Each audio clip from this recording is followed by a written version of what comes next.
কি করছো ও মা?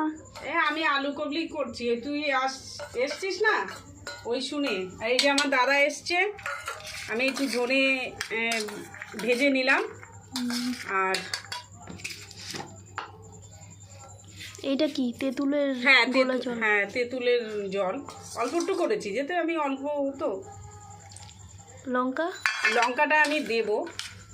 ওই যে একটা বাচ্চা আছে, তোর ছেলে আছে না, ছেলের জন্য তুলে রেখে লঙ্কাটা মিশাবো। হ্যাঁ, ঝাল তো তুমি খেতে পারবে। দর্শক দেখছে কি করে দিদি আলু কবলি মাখাচ্ছে, দেখছে।